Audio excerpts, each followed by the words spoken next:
Hello बच्चों। तो आज हम लोग फिर से एक छोटे से टॉपिक, और ये टॉपिक छोटा है लेकिन बहुत बहुत इम्पोर्टेंट है आपके 10वीं के एग्ज़ाम से रिलेटेड। और ये आज का जो हमारा टॉपिक है वो है ब्रीथ। इससे पूरे आपके एग्जामिनेशन में भर भर के क्वेश्चन पूछे जाते हैं, ऑब्जेक्टिव क्वेश्चन भी पूछे जाते हैं और लॉन्ग क्वेश्चन भी पूछे जाते हैं। तो चलिए आज देखते हैं ब्रीथ के बारे में कि ब्रीथ में किस किस टॉपिक से प्रश्न पूछा जाता है, ठीक है, और उसमें किन किन आइडेंटिटी को लिया जाता है हम लोग देखते हैं। तो सबसे पहले हम लोग देखते हैं कि ब्रीथ किसे कहते हैं और ब्रीथ का चित्र कैसे बनाते हैं और ब्रीथ में किस किस बिंदुओं को मापा जाता है और ज्ञात किया जाता है, ठीक है। तो सबसे पहले हम आज हेडिंग डालते हैं ब्रीथ। क्या डालते हैं? ब्रीथ। इसे इंग्लिश में कहते हैं सर्किल। क्या कहते हैं? सर्किल। क्या कहते हैं? सर्किल, ठीक है। क्या है? सर्किल, ठीक है। अब ये सर्किल है तो सबसे पहले आप देखेंगे कि ये ब्रीथ है। क्या होता है ये है ब्रीथ, ठीक है। मान के चलिए ये ब्रीथ है और इसके बीचों बीच में एक केंद्र होता है। क्या होता है? केंद्र, जिसे हम कहते हैं ओ। क्या कहते हैं? ओ कहते हैं, है ना।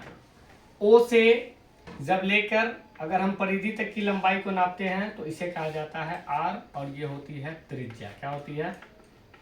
त्रिज्या। क्या होती है? त्रिज्या यानी रेडियस।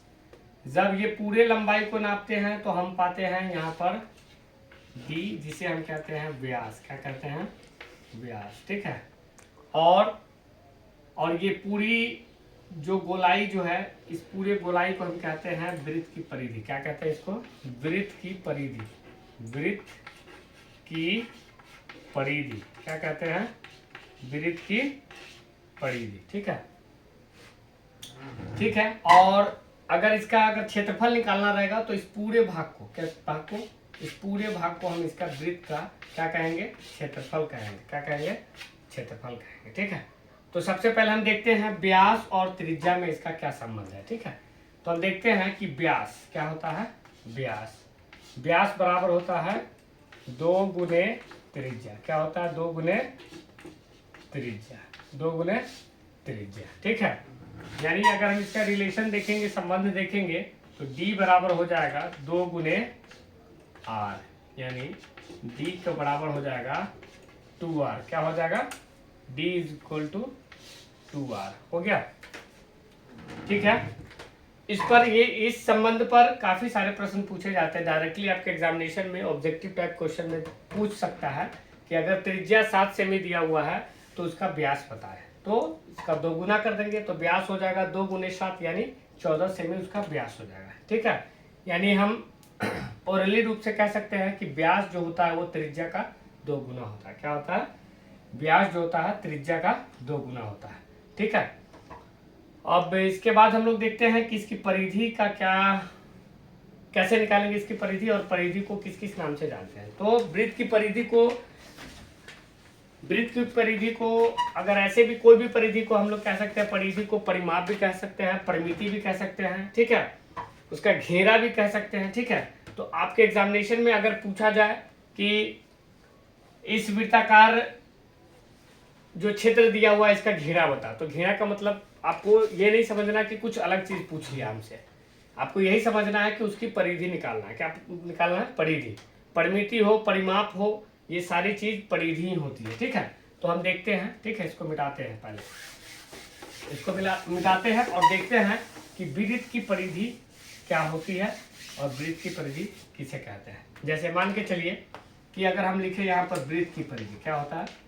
वृत्त की परिधि, ठीक है। तो वृत्त की परिधि अगर हम देखते हैं तो वृत्त की परिधि आती है हमें, क्या है? 2 पाई r, है ना, ठीक है। वृत्त की परिधि होती है 2 पाई r। तो इसी परिधि को हम क्या कह सकते हैं? इस परिधि को और नाम से जान सकते हैं। परिधि लिखा रहे आपके एग्जामिनेशन में, या फिर परिमिति लिखा रहे, ठीक है, या फिर परिमाप लिखा रहे, ठीक है, या फिर घेरा लिखा रहा है, ठीक है। ये सारा चीज का मतलब होता है एक ही चीज होता है जिसको हम लोग परिधि कहते हैं। अगर ये सब में से कोई भी शब्द आपके एग्जामिनेशन में लिखा रहा है कि वृत्ताकार क्षेत्र का परिधि, परिमिति या परिमाप या घेरा बताए तो आपको इसी सूत्र का प्रयोग करना है और निकालना है। जहां पर पाई का वैल्यू हमें पहले से भी पता है 22/7 होता है ना। ठीक है, अब देखते हैं वृत्त का क्षेत्रफल। क्या देखते हैं? वृत्त का क्षेत्रफल।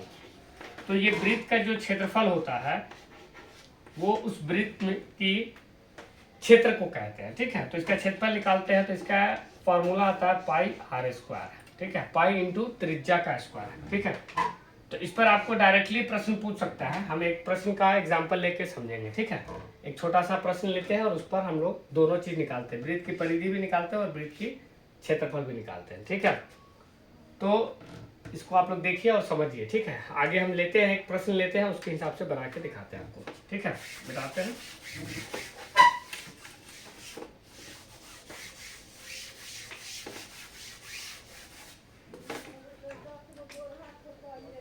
जैसे मान के चलिए कि ये एक आपका वृत्त है, इसमें त्रिज्या का मान दे रखा है 7 सेमी। क्या दे रखा है? 7 सेमी। और आपसे पूछा है वृत्त की परिधि। क्या पूछा है? वृत्त की परिधि, है ना।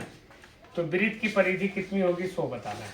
तो हमें पता है कि वृत्त की परिधि होती है 2 पाई आर होती है। कितनी होती है? 2 पाई आर।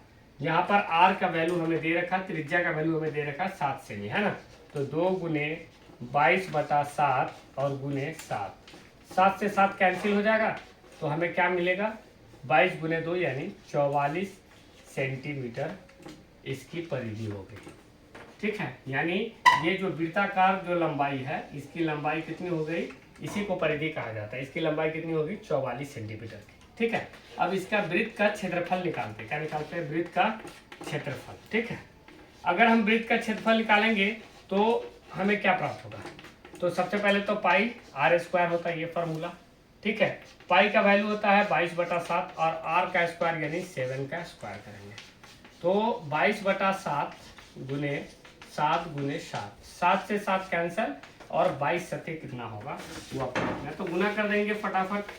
7 दूनी 14, 4 हासिल 1, 14 1 15, 154 कितना हो जाएगा? 154 सेंटीमीटर स्क्वायर। क्यों? क्योंकि इसका क्षेत्रफल निकालना है। क्या निकालना है? क्षेत्रफल। इस तरह से आप और सारे भी प्रश्न हल कर सकते हैं।